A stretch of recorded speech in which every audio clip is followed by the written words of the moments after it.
On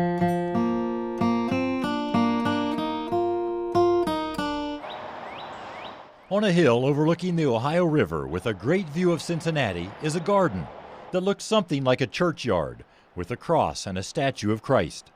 A once peaceful place where now the sounds of I-75 drown out the birds and weeds choke out many of the flowers.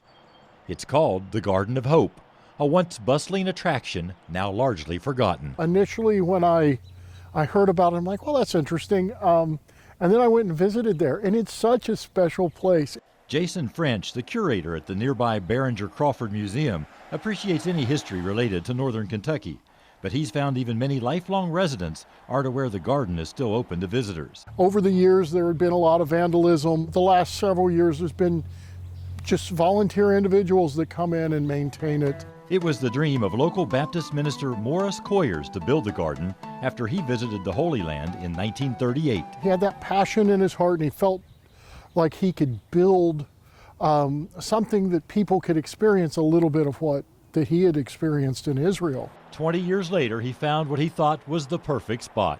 But the landowner wanted $1,000, which was way too much for a poor preacher in the 1950s. The pastor kept coming back, hoping the price would be lowered, until one day the landowner saw him and said, "I was told in a vision I should sell you this land. How much do you have in your pocket?"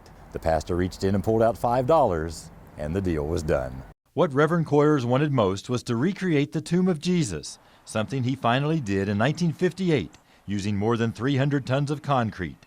He died just 2 years after seeing his dream become reality, but not before also building a replica of a carpenter's shop and a 16th century Spanish chapel.